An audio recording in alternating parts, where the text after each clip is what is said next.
Temperatures are expected to soar again in Europe this summer, but there will be no air conditioning in the athletes' rooms at the Paris 2024 Olympics.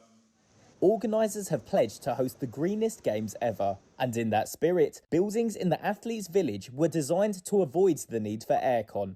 So how will the athletes' rooms be cooled? The buildings have cooling systems that draw water from underground. The facades are also orientated so they get little direct sunlight. Paris Mayor Anne Hidalgo. It was designed by architects, engineers and urban planners by positioning the buildings in relation to the wind, in relation to the River Seine, with studies and scientists who have looked into the subject, and comfort is guaranteed. But not all competitors are convinced. The Olympic committees from Australia, Brazil, Canada and Norway are among those who believe these measures will not be enough. Australia's chef de mission, Anna Mears. It's a massive logistical piece, but yes, we're looking at portable air conditioners to offer the athletes, should they choose to, if it gets hot, if it's comfortable. Meanwhile, several other delegations have said they fully trust that they will not need air conditioning at the Games.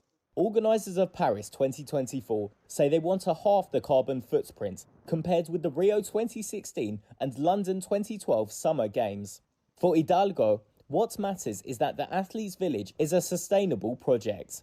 The Paris mayor has one message to those nations planning on installing air conditioning: trust the science. I think we have to trust science on two things. First, on what scientists are explaining to us, the fact that we are on the edge of the precipice, regarding the tipping point, the irreversibility of climate change, and that everyone must become aware of this, including athletes. And secondly, we must trust scientists when they help us to construct buildings in a sober way that allows us to do without air conditioning.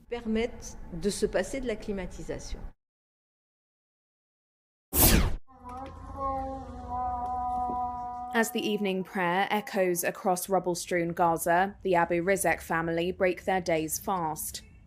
The Muslim holy month of Ramadan looks very different for them this year.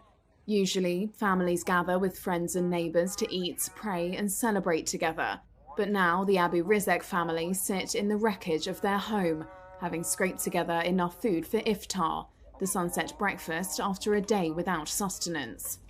Mahmoud Abu Rizek recalls all they have lost in Israel's military campaign. Last Ramadan was great, but this year it's not. A lot of things are not there anymore. My sisters, my family, our house got destroyed. There are still people under the rubble, and they're still not pulled out. This house was the children's dream. Their toys and everything is lost.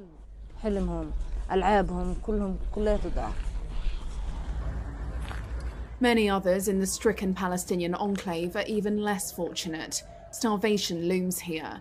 The UN has warned that at least 576,000, that's 1/4 of the population, are on the brink of famine.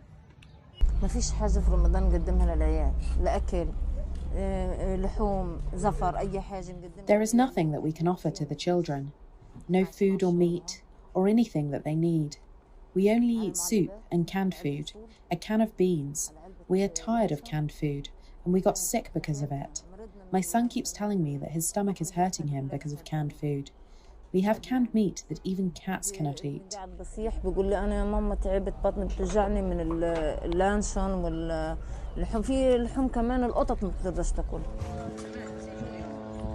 The war in Gaza was triggered on October 7th when Hamas fighters rampaged into Israel, killing 1,200 people and seizing 253 hostages, according to Israeli tallies.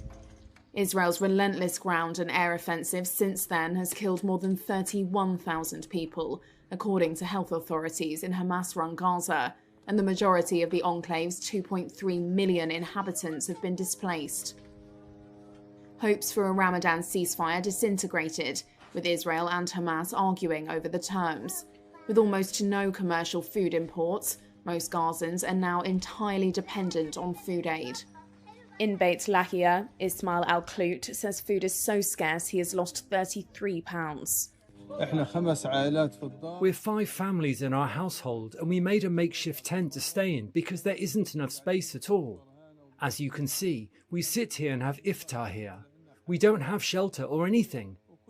All our money and belongings are under the rubble. We don't even have food. We eat hibiscus leaves every day. We go to charities to get a plate of hibiscus leaves to eat because there's no flour or anything to eat.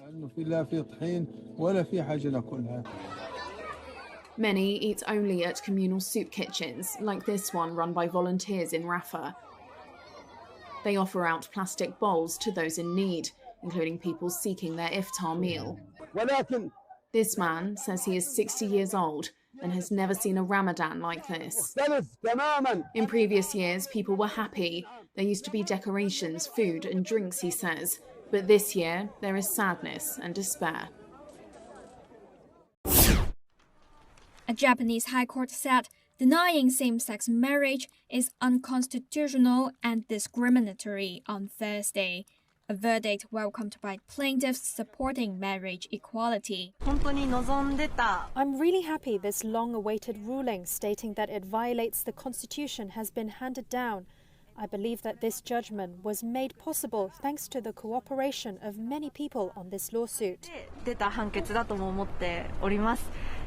It is the first such ruling by an appeals court on a matter that has divided the lower levels of judiciary in the country.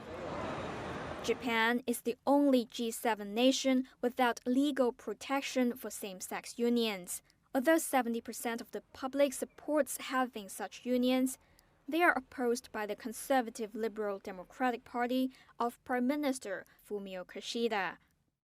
The plaintiffs, seeking compensation from the government, said the current legal framework does not recognize marriages between same-sex couples, and that violates the country's constitution. The Sapporo High Court said on Thursday, quote, "Enacting same-sex marriage does not seem to cause disadvantages or harmful effects." But it dismissed the plaintiff's claim for damages from the government. They're considering appealing to the Supreme Court to clarify the unconstitutionality of existing law, their lawyer said. In a separate ruling on Thursday, a Tokyo district court also acknowledged the right of same-sex couples, describing the lack of same-sex marriage status in Japan as a state of unconstitutionality. Speaking outside the Tokyo court, plaintiff Shino Kawachi is hopeful that the verdict will push for same-sex marriage to be legalized. The wind is changing, and we hope that this decision will be another stepping stone towards the turning point.